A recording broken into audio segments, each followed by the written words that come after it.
Autonomous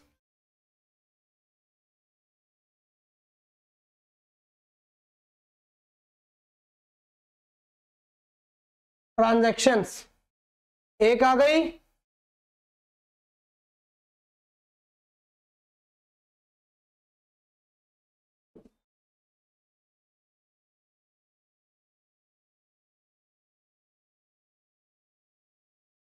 sir क्या है ये ऑटोनोमस, क्या है ये एकोमोडेटिंग, थोड़ा डिटेल में जान लेते हैं। पहली बात तो हमने कहा कि भाई ऑटोनोमस ट्रांजैक्शन सर हमारी वो कोई भी ट्रांजैक्शन है जो कि क्या है, जो कि इंडिपेंडेंट है। इंडिपेंडेंट किस वे में, independent to the status of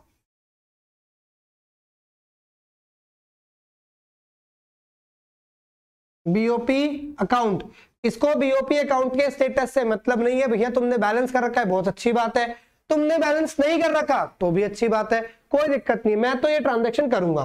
तो ऑटोनोमस ट्रांजैक्शंस वो ट्रांजैक्शंस होगी जो बैलेंस ऑफ पेमेंट अकाउंट के स्टेटस पे डिपेंड नहीं करती, जो मर्जी स्टेटस रहे, ये ट्रांजैक्शंस तो होनी है, तो मतलब ये होनी है, इन्हें बोलते हैं ऑटोनोमस ट्रांजैक्शंस। ठीक है, ये तो कुछ एक पॉइंट हमें समझ में आया। सर और क्या हो सकता है, और कुछ आइडिया है? बिल्कुल है, अगर ये इंडिपेंडेंट है तो it can take place on both current account and capital account.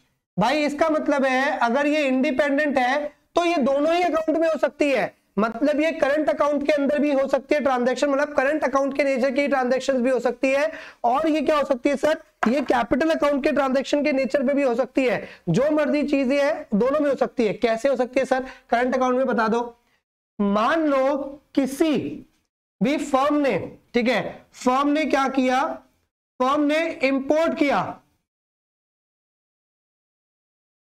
Capital goods को, ठीक है, तो भाई ये क्या है, ये बेसिकली उसका कौन सा आइटम है, ऑटोनोमस आइटम। देखो स्टूडेंट्स, एक सबसे इंपॉर्टेंट बात आपको समझनी है, हम ये कहते हैं कि ऑटोनोमस ट्रांजैक्शंस वो कोई भी ट्रांजैक्शंस होती हैं, कोई भी ट्रांजैक्शंस जो किस पे की जा रही है, देखो समझो यहां पे ऑटोनोमस आइटम्स वो कोई भी ट्रांजैक्शंस होती हैं which are undertaken to earn some profit.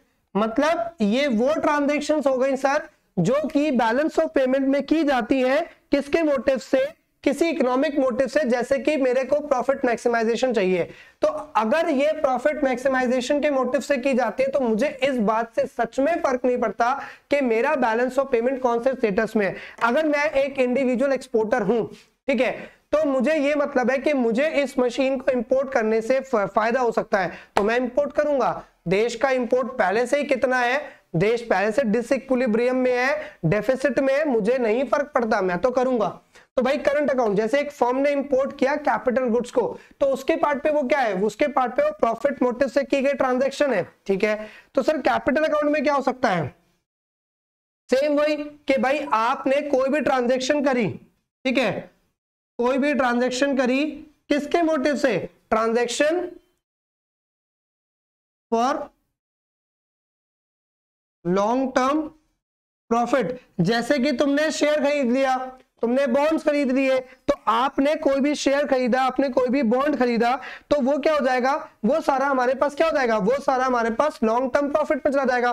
तो कैपिटल है, क्योंकि हमने पढ़ा शेयर डिबेंचर क्यों खरीदते हो, जो तुमने सिक्योरिटीज खरीदी थी एफआईआई के अंदर, वो क्यों खरीदा था भाई, सीधा सीधा प्रॉफिट के लिए, कैपिटल अकाउंट का पार्ट है ना ये। Students import of capital good कहां पे जाएगा, जल्दी जल्दी जल्दी, ये कहां जाएगा, मर्चेंडाइज अकाउंट।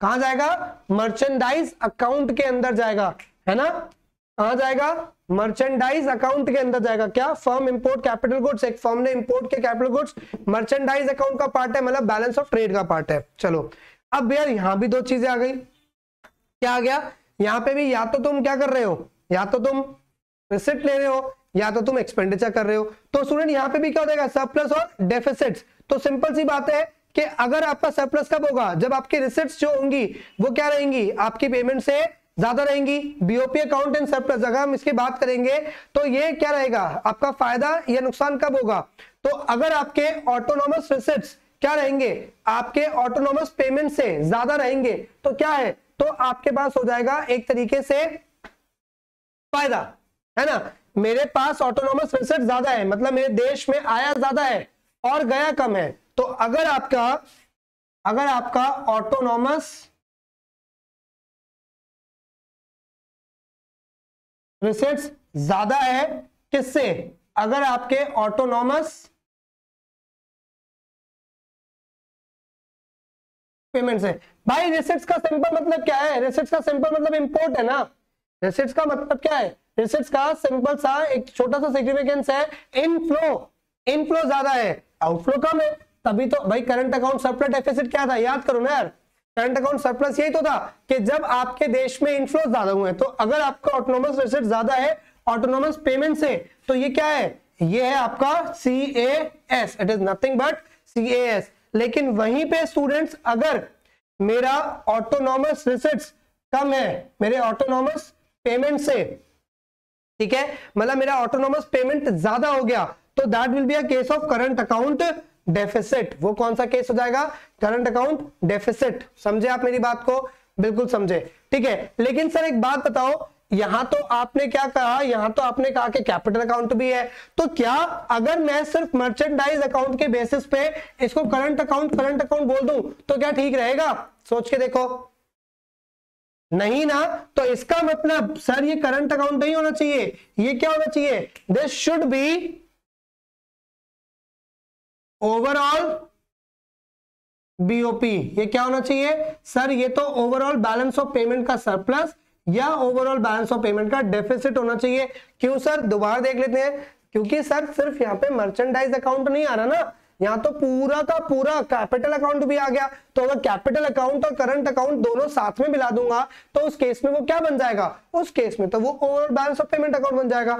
तो ये तो केस किसका आ गया, ये हो गया ओवरऑल बैलेंस ऑफ पेमेंट। तो ओवरऑल बैलेंस ऑफ पेमेंट मेरा सरप्लस में आ गया या फिर डेफिसिट में आ गया।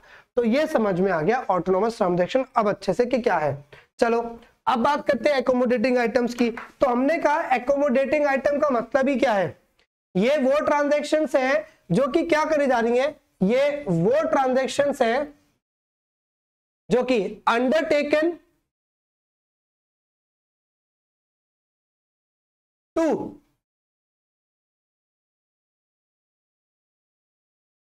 फाइनेंस डेफिसिट और absorb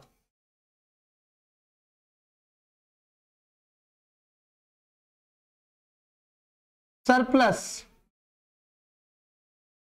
in BOP account.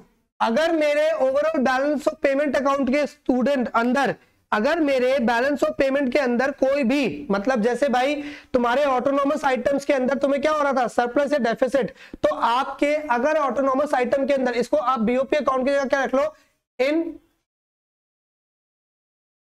From autonomous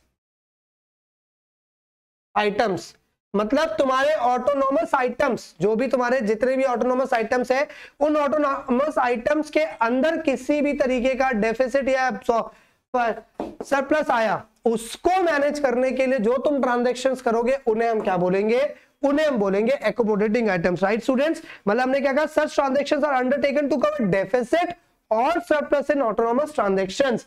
मतलब इन ट्रांजैक्शंस को हम क्या कहते हैं, इन ट्रांजैक्शंस को हम कहते हैं सरप्लस या डेफिसिट को मैनेज करने वाली ट्रांजैक्शन, जो कि किसमें थी, जो कि ऑटोनॉमस आइटम्स में थी। भाई मेरे ऑटोनॉमस आइटम्स की वजह से दो सिचुएशन आ गई थी, तो जब ये दो सिचुएशन या तो मुझे यहां छोड़ दे या तो यहां छोड़ दे, इन दोनों को मैनेज करने के लिए जो मैं ट्रांजैक्शन करूंगा स्टूडेंट्स, वो मेरी ट्रांजैक्शन क्या होंगी, वो ट्रांजैक्शन मेरी पहुंच जाएंगी एकोमोडेटिंग आइटम्स के अंदर, ठीक है। तो बेसिकली एकोमोडेटिंग ट्रांजैक्शंस क्या हो गई, एक तरीके से कॉम्पनसेटिंग कैपिटल ट्रांजैक्शंस। अगर मैं इसको दूसरा नाम देने की कोशिश करूं, of course this is above the line, this is below the line, but एक तरीके से ये क्या है, एक तरीके से ये कॉम्पनसेटिंग है, कॉम्पनसेटिंग कैपिटल ट्रांजैक्शंस। सर मतलब जैसे कि अगर ये कॉम्पेंसेटिंग कैपिटल ट्रांजैक्शंस है तो इसका मतलब है ये कहां होती थी, ये सिर्फ करंट अकाउंट और कैपिटल अकाउंट दोनों में होती थी, बट ये transaction can take place only on capital account. भाई ये वाली ट्रांजैक्शन केवल कैपिटल अकाउंट में हो सकती है, ये वाली ट्रांजैक्शन केवल कैपिटल अकाउंट में हो सकती है, करंट अकाउंट में नहीं हो सकती। क्यों नहीं हो सकती? क्योंकि मेरे को सरप्लस को या डेफिसिट को मैनेज करना है, तो सरप्लस या डेफिसिट को मैनेज करने के लिए इन्वेस्टमेंट और बोरोइंग्स हो सकती है, तो वो इन्वेस्टमेंट और बोरोइंग किसका पार्ट है? कैपिटल अकाउंट का पार्ट है। तो जो अकोमोडेटिंग ट्रांजैक्शंस है वो केवल कहां जाएंगी? वो केवल और केवल किसमें जाएंगी? आपके कैपिटल अकाउंट के अंदर जाएंगी। ठीक है स्टूडेंट्स, तो मतलब ये can take place only on capital account, ये केवल कैपिटल अकाउंट में ही जा सकती है और ये कहीं नहीं जा सकती है। समझे स्टूडेंट्स मेरे? So that is the idea. ठीक है, तो ये होंगी कैसे? जैसे भैया घाटा हुआ, सरप्लस हुआ, तो तुम क्या करोगे? तुम सरप्लस को मैनेज करने के लिए लेंडिंग टू अब्रॉड, कि भैया फॉरेन के देशों में लैंड करना शुरू कर दो।